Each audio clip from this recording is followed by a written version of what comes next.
Hello. I felt called to do a reading here at 4 in the morning.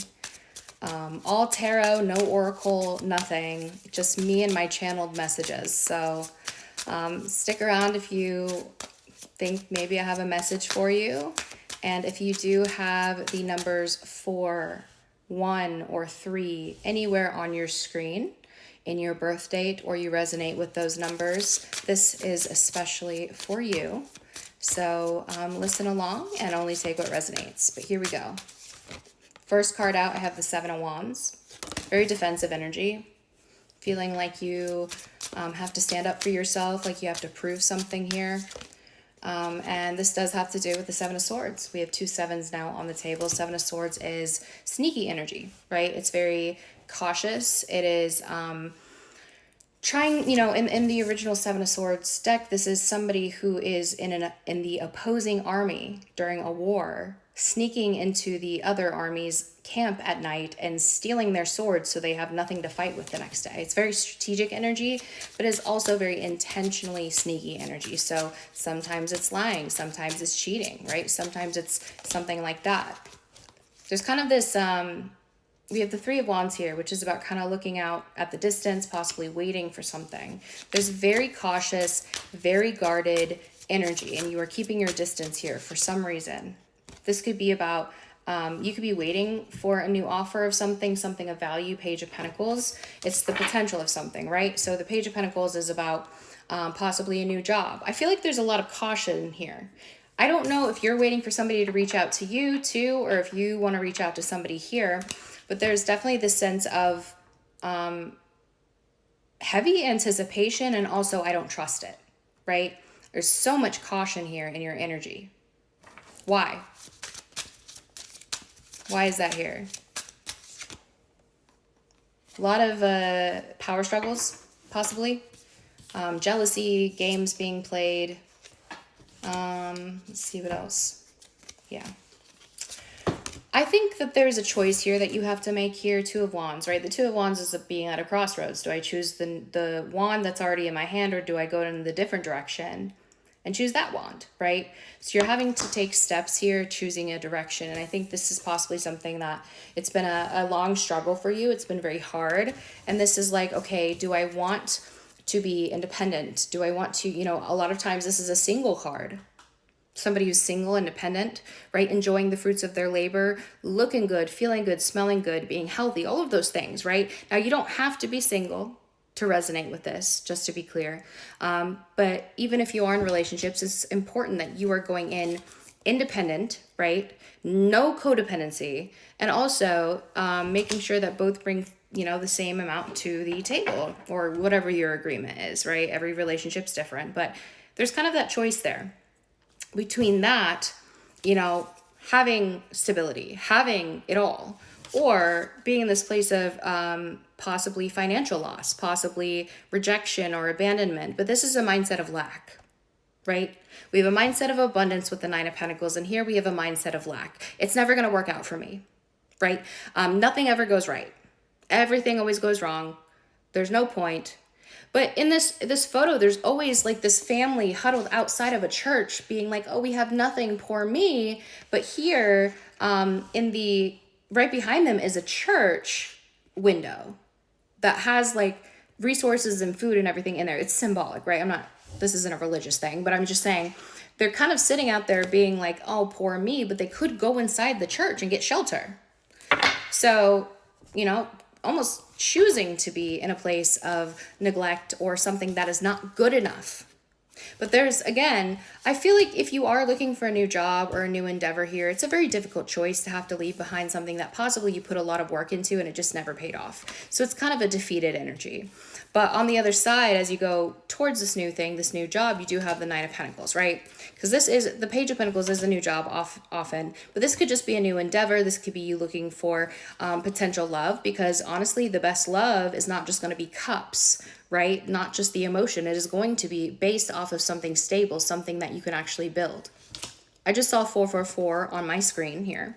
So the fours are the cards of change and, having to decide what you want to control in your life and where you want to have discipline. The fours are the cards tied to the Emperor card in the tarot deck. The Emperor is the father, it's the boss, right? The disciplinarian. So let's see.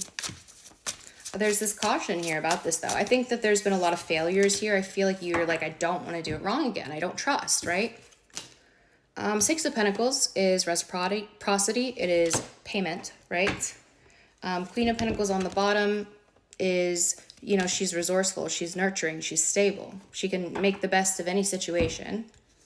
I have the Emperor. There's that boss father energy there. Give me one more, please. And the King of Wands. This is bold, passionate, fire, ego energy in the masculine, right?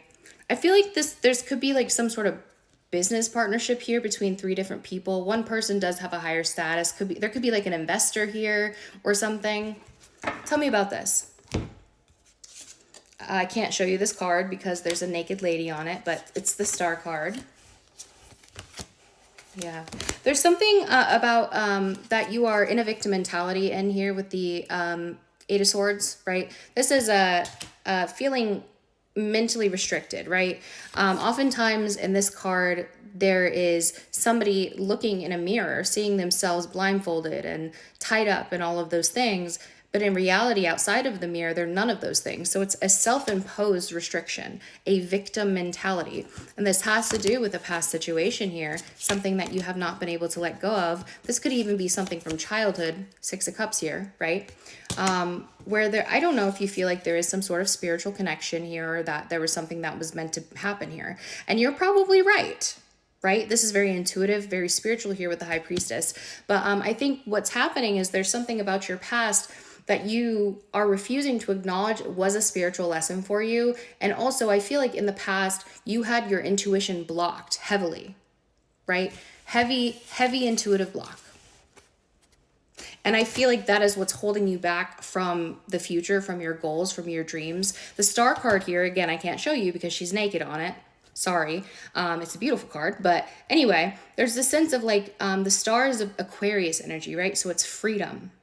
It is the future. It is healing. It is having hope, your dreams, right? So whatever this is that is holding you back from this healing, from this, you know, better future is something that really needs to be addressed here. Nine of Wands, there's a sense of, I feel like being very tired, right? Wanting to give up. I feel like there's a sense of, you know, the Nine of Wands is a wounded warrior. So, you know, very guarded, very protected, tired, have been here before, but there's also a sense of not giving up, right? Pushing through. I do have a relationship here.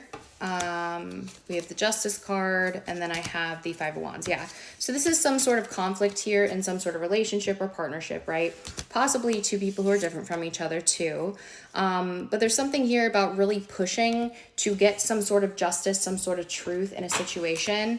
The Justice here is representative of karma. It is representative of balancing the karmic scales. Could be a legal battle here that you're trying to get to. But something about the truth coming out, something about something, again, yes, Ace of Swords is truth, it's communication and clarity. So somebody speaking their truth in some sort of conflict about a relationship, in a relationship, so something is set right, right? This has to do with love and family and ultimate happiness.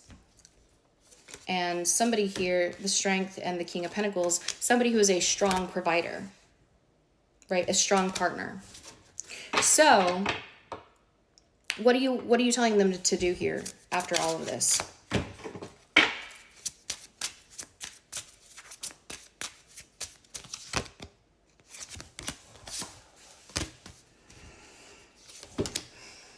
You really have to decide if you are going to stay in this place of like anxiety and I'm just going to be alone, I'm too old, I can't do it, right? Overthinking, stress, whatever. There's this sense of you having to really decide, because you're at a crossroads here, on whether you want to do that or you're going to open your heart up to love, being emotionally intelligent, forgiving, empathetic, all of those things.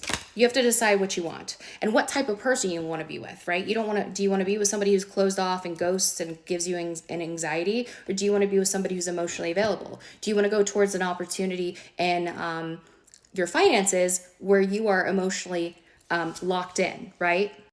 So that is something for you to really decide here on what it is. And if they decide to go open up their heart with the King of Cups, if they decide to go towards the thing they're passionate about.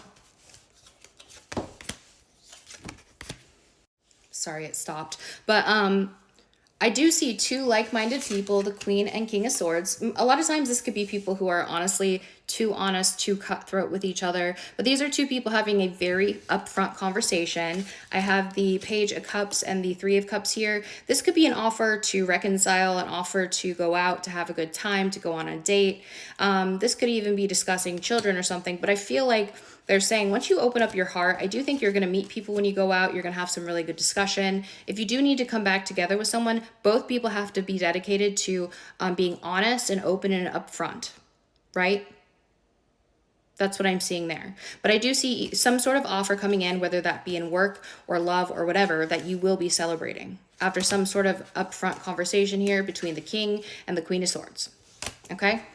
So the zodiac signs that I have here, I have Aquarius, I have Libra, Cancer, Scorpio, Pisces, Virgo, Taurus, Leo, Libra again, Pisces, Aquarius, Aries, Virgo, Taurus, Capricorn, and yeah, so a lot of the signs there. So this could apply to a lot of, different placements here, but yeah, that's what I got for you. I hope this resonated and that it helped, and don't fuck it up.